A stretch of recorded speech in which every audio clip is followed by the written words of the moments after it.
Today, we find out if we generated enough income to get through the winter. But we got a lot of work to do to get to that point. We've got a ton of straw bales as far as the eye can see.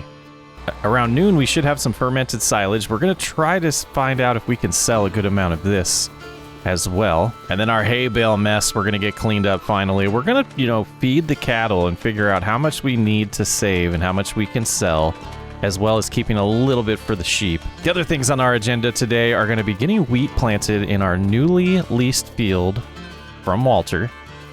This isn't it though. It's a little bit farther. And the last thing we want to tackle is our soybean harvest. Due to the crop rotation, we are only going to get about an 80% yield bonus on that.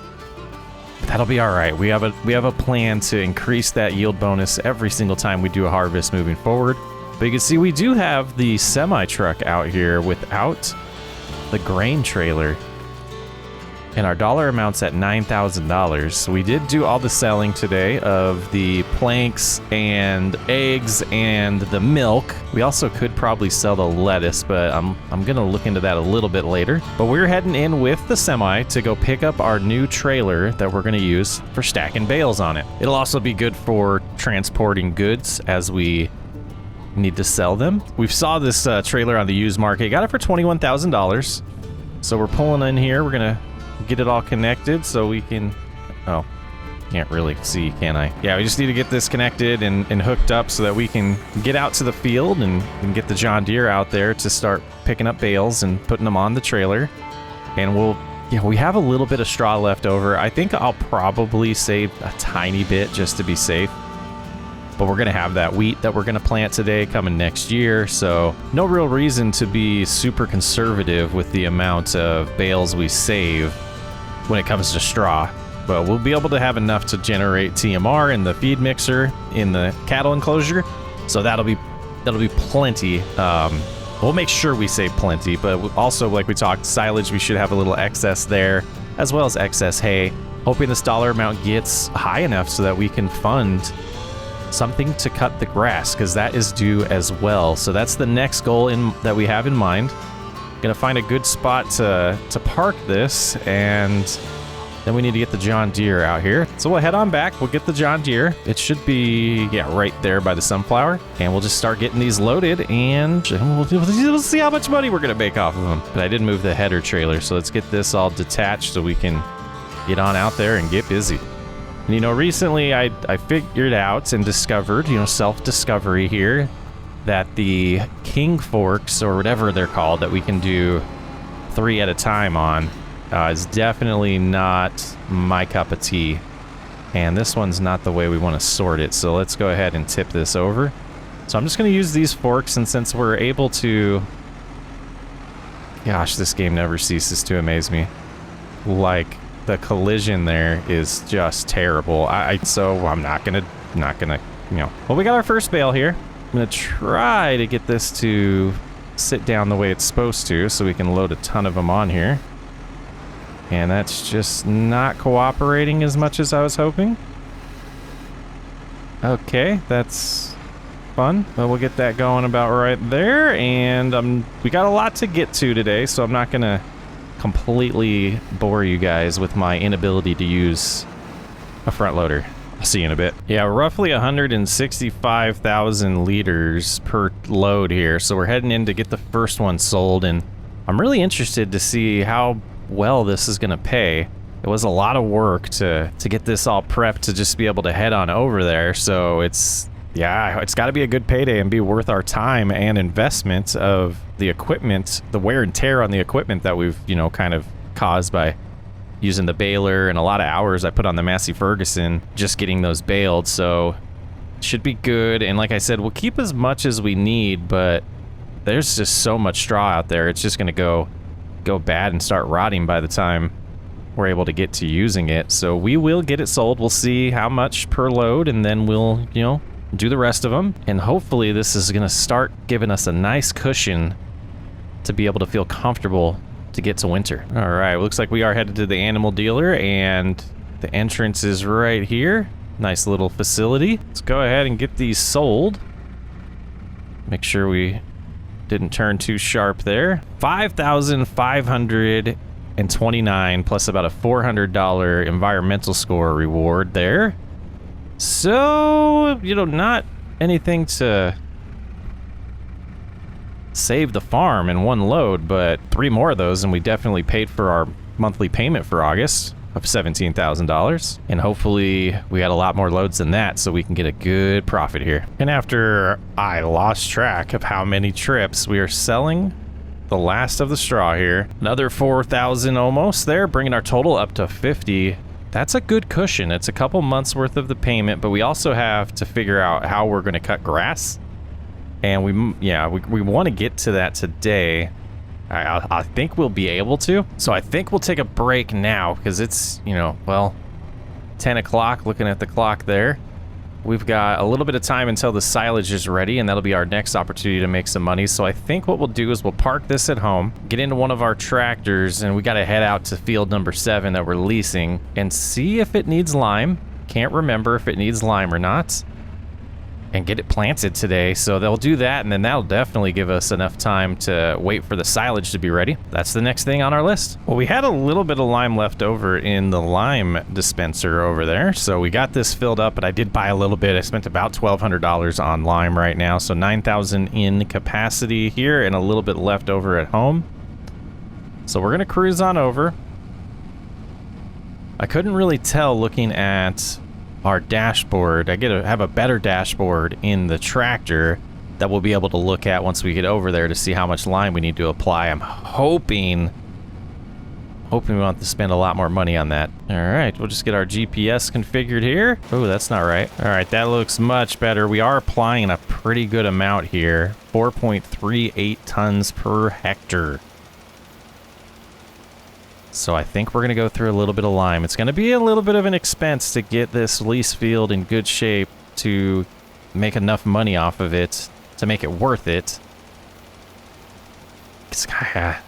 We're going to find out. We're going to find out in a year if it feels worth it to lease. And I think it will be. I think we'll probably spend close to 10 grand on prepping the field and then hope to make around 50 to 60 on the wheat. Got to get focused and get it done. Well, we ended up spending a lot more money on lime than I wanted to. We're down to $45,000 coming into the last little area here. I'm hoping we do have enough. If not, we'll just deal with it. It's going to be super close here. Kind of turn over. Yeah, we'll deal with that little spot there instead of going back to the getting more. That'll work for us. It's almost time to, you know, sell some silage and get some silage put into, well, let's collect it. We're going to collect it, get our number so we know how much silage we have. Could probably use EasyDev or time-saving stock check for that. And then we'll see how much hay we have as well. And keep a, you know, a certain amount for the cattle and sheep, but get the rest of it sold. So get that dollar amount even higher. That should help us with the equipment we need for the grass field. Haven't completely decided yet when I want to cut that. But it should be, if we have time, I definitely need to prioritize getting the wheat planted today. And then if we have to go until September before we cut that grass, I don't think it will be the worst thing in the world. And I think this is one of the last bales that we did wrap, so this will tell us if we're ready to start, you know, putting them in there. 94%. We still have a little bit of time then. I think, let's go ahead and leave the John Deere here for now. I think we are going to go ahead and get started with planting the wheat because we just got to use our time wisely. So we're going to get over there. I think I'm going to use the Massey because we haven't used that yet today. And hook that up to the seeder and get on over there and start planting. I just think that's the best use of our time. No idea what's in capacity here seed-wise. If we need to take a trip to the store, we'll find out here in a minute. Ooh, 381. I think we will head on over there and get this thing filled up. We'll get a little bit of seed purchased. And just one pallet worth, I think, will be enough to get us by. If not, we'll come back and get more. And if, I mean, timing wise, if we do run out of seed, I imagine that'll be a good time to take a break and work on silage. But I have a feeling 1,400 liters is going to be enough. I do want to double check our crop rotation data and make sure wheat is the right thing to do this time on this field. We do have some history configured in our little crop rotation planner that will tell us how this field was used prior. We got that information from the original owner that we're leasing it from. So we should be able to, you know, treat this soil pretty good and make sure that we get it healthy, and our yield should just probably increase for the next 2 to 3 years and then stabilize on this field depending on how long we lease it for. All right, we got it unfolded and ready to go, but let's take a look. So spinach and parsnip.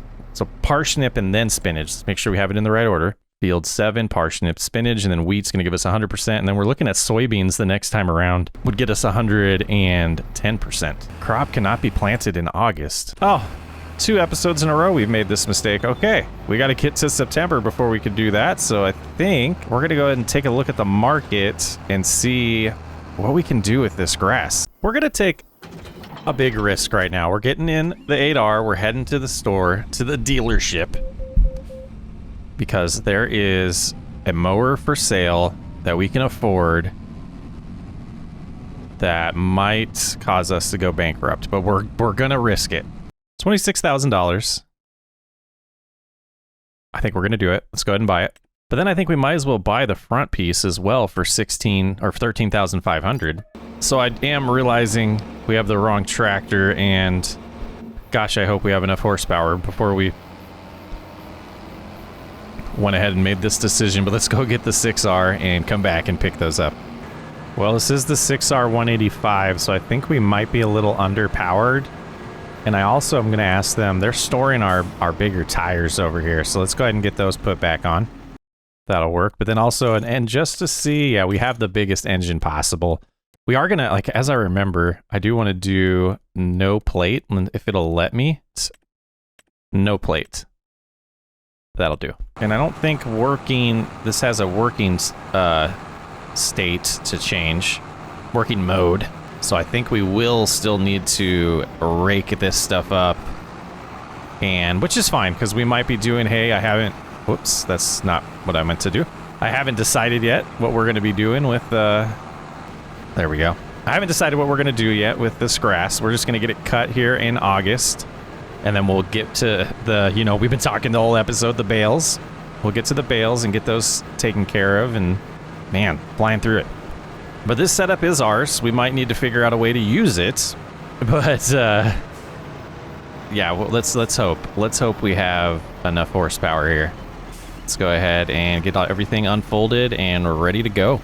And away we go, cutting the grass. This is gonna be marvelous compared to last time. It's gonna go by so much quicker, and it looks like power-wise we're getting by. And I don't think we treated the field, which is fine. We're not gonna treat it either way because we are gonna plow this up next, and I think we might switch to alfalfa on this field. Be a nice change. I do need to look in, and then yeah, I guess we could do that, and we could do all of our hay with alfalfa. I don't know if you can make alfalfa silage. Maybe I can get a comment about that from someone before we get that far, but we do have the outskirts of the soybean field that we could make all our silage with and just do hay here. But I think it's time to get our head down and get this harvest finished, this cut finished.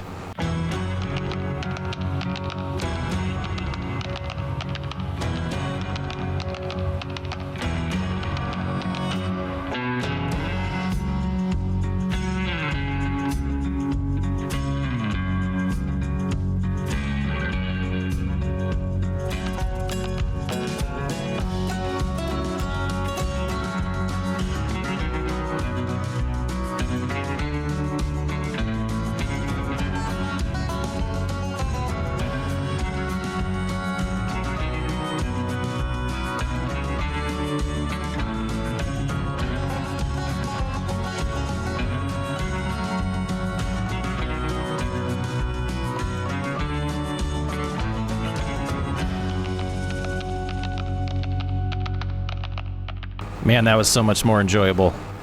We got it done. Very quick, like. 98, well, what time was it when we got done? 98%? Come on. All right, and we are gonna park them here for now.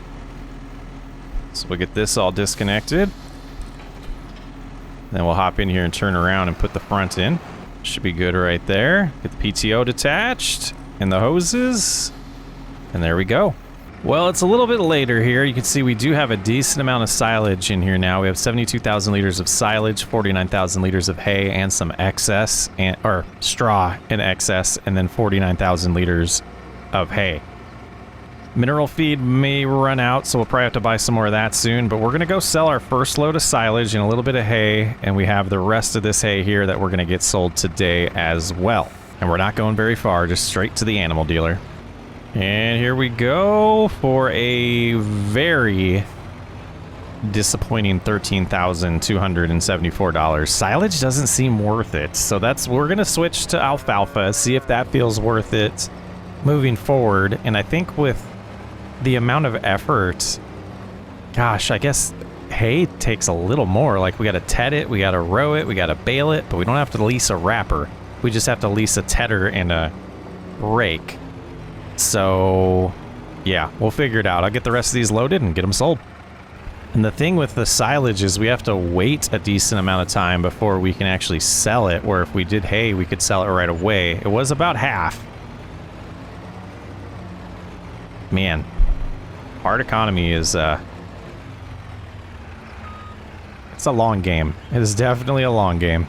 And I think seeing our dollar amount where it is, I am going to elect to keep that hay for the sheep for now, and then we can just sell it later on. $25,000, a little rough. We're not going to get as much done as I wanted to in this episode. We got one more thing to do, and it's something I completely forgot to. And the way we've spent money, we solved some problems. We absolutely needed this trailer. We got a great deal on it for $21,000. We solved this problem as well. This is ours. We're going to be able to use that a lot more and make, you know, profits off of it, getting a little bit of a discount on the back being for sale and used, and, you know, a little bit older than the front, but that worked out pretty good. Now, taking a look at this field, it says alfalfa and then barley and then barley. So let's look at our plan. Crop rotation for field number 4. Oh, potatoes is something that we were kind of playing around with. But alfalfa, barley, and then canola. Let's actually update this just to see realistically, because we did barley twice, I believe, and I didn't remember that we did that, but apparently we did. Alfalfa, and then we'll switch this to barley, and we'll see what that canola number looks like. So we have some repairs of this field that we're going to have to do, because that's, yeah, probably what we actually got was 75% yield, because that wasn't configured correctly. Barley, barley, unless last fruit changed, and it was potatoes. Maybe that's what it was. Okay. So let's go ahead and 25. We need to put this back the way it was. Sorry for wasting your time. Alfalfa, barley, and then canola, which would give us 95. Let's play around with this and see. Oats wouldn't be bad. Yeah, I think that's what we do, is we do oats and we wait till spring on this field, and then we could come back in with something like potentially wheat. And we need this in here for the data still, so we'll change the alfalfa eventually, and we'll find our rotation we want to do. So I think that's good then. We're going to get to September, and we're going to do that next. So as I was saying, before my recording broke, there's so much to do per episode, and we're going to keep going that way on this series. I think it deserves it. If there's a time to jump forward in time, I think we'll do that, but try to make these interesting episodes for you guys. I'm working on the creative side of things. Socks way up. Thanks for hanging out. I will catch you on the next one.